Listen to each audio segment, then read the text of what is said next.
दोस्तों इथनोग्राफी की अगर बात करें तो ये एक वो रिसर्च मेथड है जहाँ पे हम स्टडी करते हैं लोगों को और लोगों के ग्रुप्स को उनकी बिल्कुल ओरिजिनल नेचुरल सेटिंग में।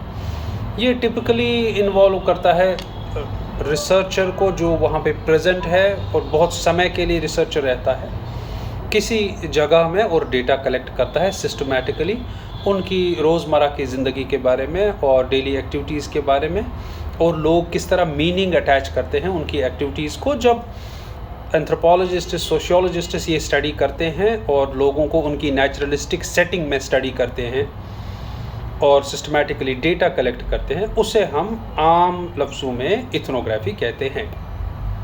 इथनोग्राफी कितना पुराना है? ये एंशिएंट है, क्योंकि आप देखते हैं कि ट्रैवलर्स पहले जो ट्रैवल करते थे और अपना अकाउंट लिखते थे, लोगों के बारे में लिखते थे, लेकिन सिर्फ 20वीं सदी में 20th सेंचुरी में इथनोग्राफी इमर्ज होने लगा एज अ स्पेशलिस्ट स्किल।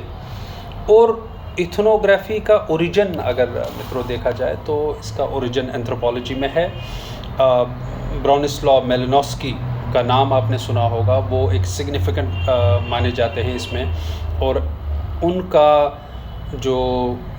वो एक ब्रिटिश एंथ्रोपोलॉजिस्ट थे, सोशल एंथ्रोपोलॉजिस्ट थे, और उन्होंने किसी विलेज में अपना टेंट लगा लिया और लोगों को ऑब्ज़र्व करने लगे। और वहाँ से एक फर्स्ट हमें प्रोफेशनल एंथ्रोपोलॉजिस्ट मिल जाता है जिसने रीडर को एक रिलेटिवली एक डिटेल्ड अकाउंट दिया लोगों के एक्सपीरियंसेस का। और इन कंडक्टिंग किसी भी फील्ड में रिसर्च कंडक्ट करने की एक्सपीरियंसेस को हम सीखते हैं मेलिनोस्की से।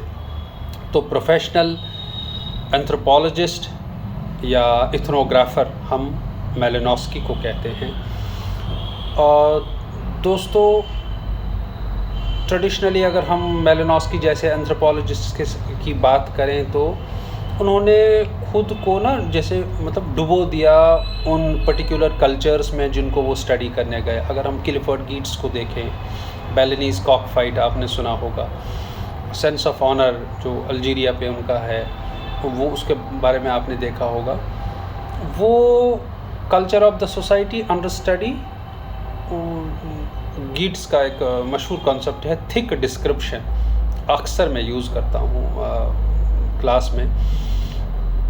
एक detailed description of the accomplishment of everyday life. और अगर हम इथनोग्राफी के कैरेक्टरिस्टिक्स की बात करें, इथनोग्राफी दोस्तों सबसे पहली बात इथनोग्राफी के बारे में, ethnography is simple to do. लोग जाते हैं पार्टिसिपेंट ऑब्जर्वेशन के थ्रू कल्चर्स को स्टडी करते हैं, या पार्टिसिपेंट ऑब्जर्वेशन ना भी हो। और दोस्तों ethnography is telling like it is, जिसे हम एक नेचुरलिस्टिक रियलिज़म कहते हैं। जो इथनोग्राफिक मेथडोलॉजी है वो नेचुरलिस्टिक रियलिज़म है।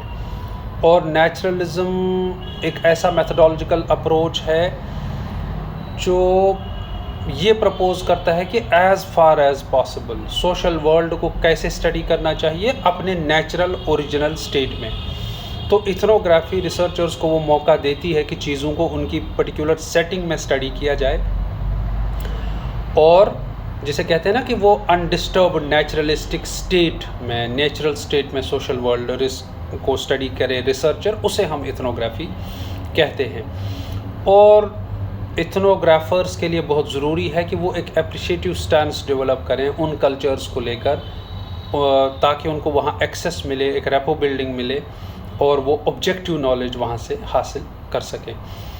क्या इथनोग्राफी सिनोनिमस है with participant observation? Ethnography is typically associated with participant observation, लेकिन मैं कहता हूँ कि इथनोग्राफी पार्टिसिपेंट ऑब्जर्वेशन के बियॉन्ड भी है। It is not always participant observation, it can involve the use of research methods either on their own और together. बहुत सारे रिसर्चर्स हैं, पियर्सन हैं, बाकी लोग हैं जो पार्टिसिपेंट ऑब्जर्वर मेथड को की स्टोन मानते हैं एक ऑथेंटिक इथनोग्राफी के लिए।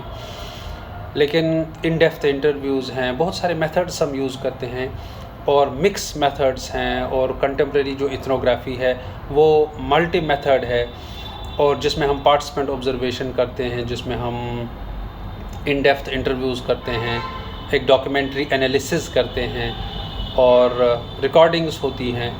और ये जो डिफरेंट अप्रोचेस को हम यूटिलाइज़ करते हैं, फोटोग्राफर्स को इतना नाइव नहीं होना चाहिए कि वो ये सजेस्ट करें दोस्तों कि the validity of their data और data together from different sources can be use to produce a single unitary picture of truth. क्योंकि ट्रूथ जो फील्ड में है वो सिर्फ एक सॉलिड ट्रूथ नहीं होता है, बाज़ औक़ात we have multiple versions, multiple layers of truth. जो ट्रूथ लेयर्स हैं उनको ताह बताह एक्सप्लोर करना एक स्किल्ड इथनोग्राफर का काम है। और इथनोग्राफी क्या आज सोशल साइंसेज में चल रहा है या इसका डिक्लाइन हुआ है? हम ये कह सकते हैं ना ही चल रहा है ना ही डिक्लाइन हुआ है। बहुत ही विचित्र आंसर है, बट जहाँ तक अब कंप्यूटर का इंट्रूजन है वहाँ पे ये है कि बहुत सारे मेथड्स आए हैं जिसमें इथनोग्राफी को धचका मिला है। बट ऐसा नहीं है कि कोई स्टडीज़ नहीं हो रही हैं जो जहाँ पे इथनोग्राफी फ्लॉरिश नहीं कर रही है। सर्टेनली इट इज़, और चैलेंजेस भी हैं। और मुझे लगता है कि we need to enrich ethnographic studies more and more, ताकि हमें पता चले so that we can explore social world in its natural setting. Ethnographic researchers में क्या रिगर की कमी है? नहीं, ऐसा नहीं है। इथनोग्राफी में रिगर की कमी नहीं है, बल्कि जो एक्सपेरिमेंटल कंट्रोल्स हैं और बाज़ औक़ात रिलायबल या रेप्लिकेबल रिज़ल्ट्स हैं, जो लेजिटिमेसी है, जो इथनोग्राफिक रिसर्च को नहीं बताया जा रहा है कि रिगोरस है, तो वो क्लेम्स अपनी जगह। बट इथनोग्राफी में सोशियोलॉजिस्ट्स ने, एंथ्रोपोलॉजिस्ट्स ने वो नाम कमाया है जो कभी मिटाया नहीं जा सकता।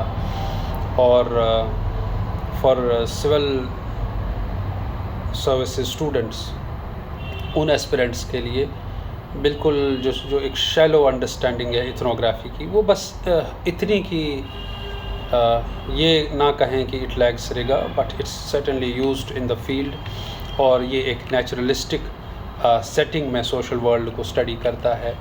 और इथनोग्राफी में हम बहुत सारे मेथड्स यूज़ करते हैं, not just participant observation.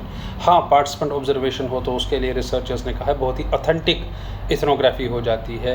It is telling it like it is, people see, नहीं कि what they ought to see but what is out there.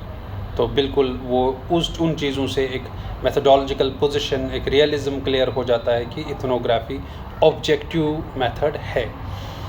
और ये सिंपली पार्टिसिपेंट ऑब्जर्वेशन नहीं है, बल्कि it is much beyond that.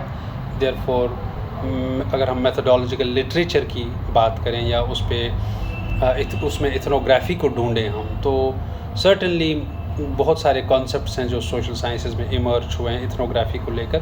और different types of ethnography, उस पर हम अगले वीडियो में बात करेंगे। बहुत बहुत शुक्रिया।